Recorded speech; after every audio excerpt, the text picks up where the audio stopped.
당신이 찾던 무서운 이야기 고비의 TV.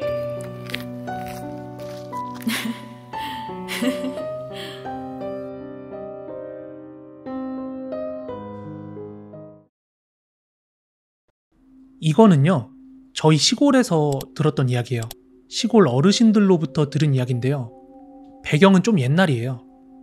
이 일이 발생할 때 제가 태어나 있던 상황은 아니었고, 저도 과거의 이야기를 어르신들로부터 들은 이야기인데, 저희 시골이 섬이에요.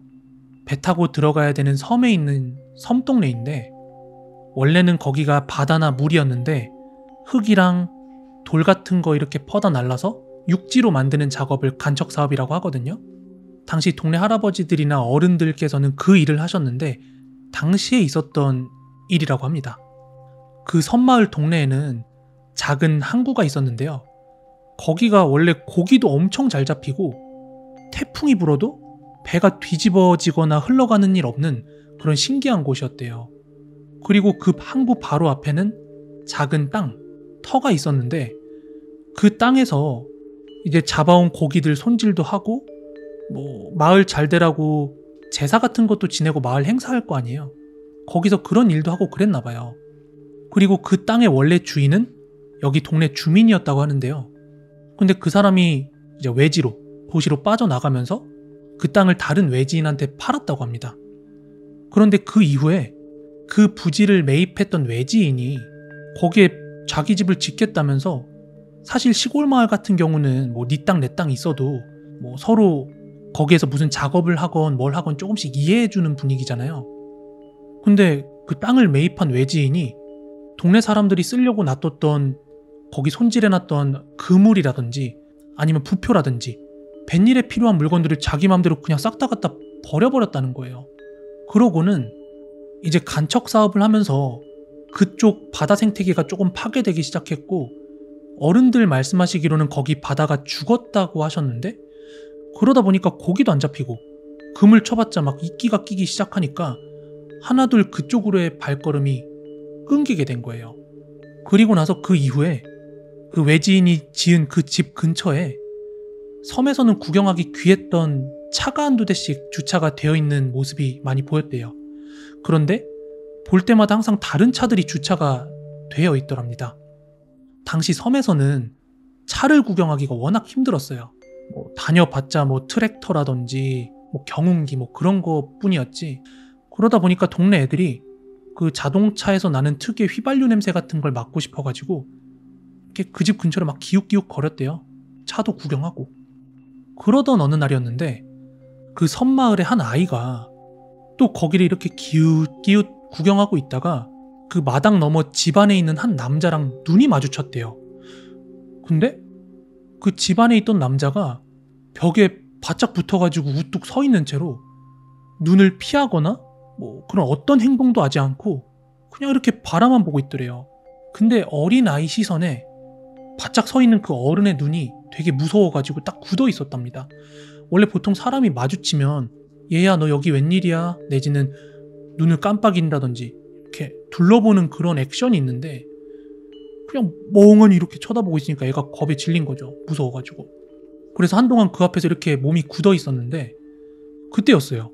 집안에서 어떤 할머니가 그 마당 쓰는 쌀이빗을 들고 나와가지고 막 역정을 내면서 애를 쫓아왔대요. 그러면서 썩 꺼지지 못하겠냐고. 한 번만 더 집안 들여다보면 눈깔 다 뽑아버리겠다고. 그렇게 막 역정을 내더랍니다. 어린애한테. 그리고 그 일이 있고 나서 얼마 안 지나서 웬 정장을 입은 섬이랑은 어울리지 않는 그런 장정들이 섬에서 구경하기 힘든 빵이랑 고기 같은 걸 사들고 마을로 와서는 전엔 죄송했다고 하면서 그걸 나눠주더니 쓱 사라졌대요.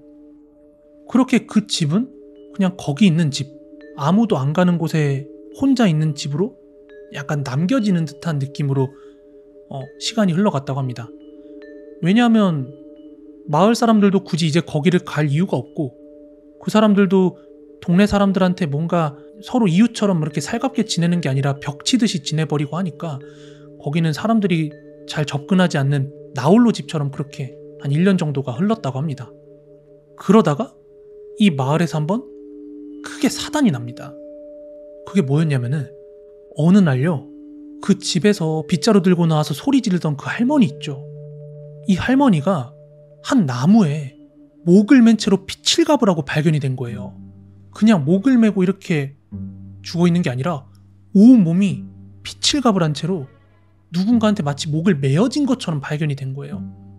근데 그거를 발견하고 모여든 어르신들이, 그 당시에 거기가 섬마을이다 보니까 경찰을 부르면 오기까지 너무 오래 걸리다 보니까 시신을 먼저 나무 아래로 옮긴 뒤에 그 할머니의 집에 가본 거예요. 경찰이 오기 전에.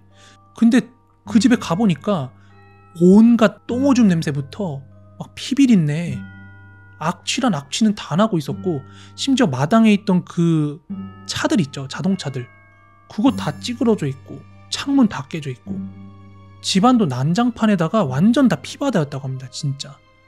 그래서 흉흉하다면서 사람들이 그 주변에는 몰려들었지만 누구 하나 거기 들어가 볼 엄두를 못 내고 있었거든요.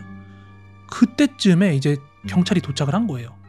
그리고 경찰이 그 현장을 이제 둘러보고 사람이 죽었으니까 이제 막 조사도 하고 했겠죠. 근데 나중에 들려오는 얘기에 의하면 그 집안에서 죽은 사람들이 한둘이 아니었나 봐요. 그것도 발견된 시신들이 다 뭔가 손발이 묶여가지고 처형당하는 식으로 그렇게 죽었대요. 막 벽에 묶여가지고.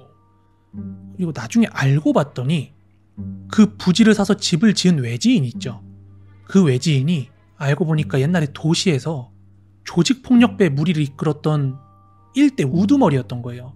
그런데 그 우두머리 자리를 내려놓고 은퇴를 하고 나서 숨어 살겠다고 그 깡총까지 내려온 거예요.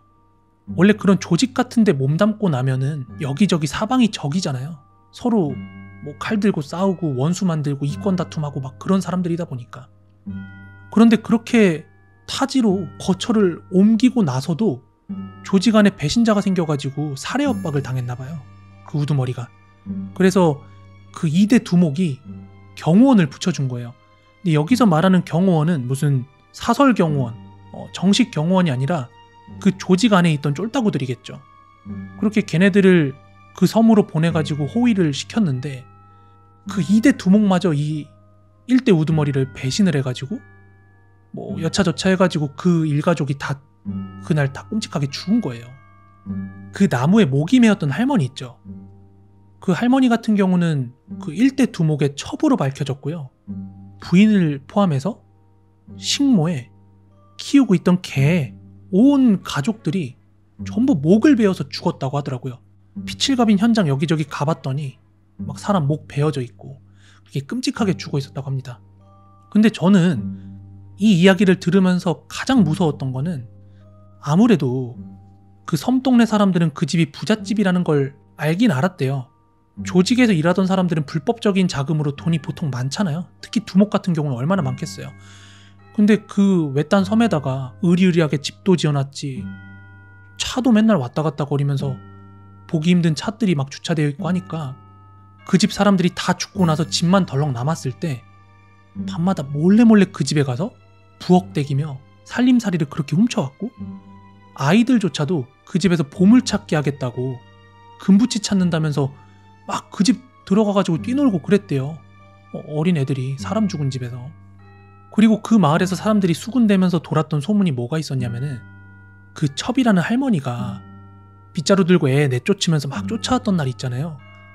아마 그날 아이가 눈이 마주쳤던 그 사람이 아마 누군가의 죽은 시신이 아니었을까 하는 말이 돌았고, 또 그것을 입막음하기 위해서 뛰쳐나왔거나 내지는 아이가 그걸 시체라는 걸 인지했는지 안 했는지 확인하거나 입막음을 하기 위해서 뛰쳐왔고, 또 그게 아닌 걸 알고서 사과를 한다고 잠재우려고 사람들을 보냈던 게 아닐까 하는 그런 말이 돌았다고 합니다.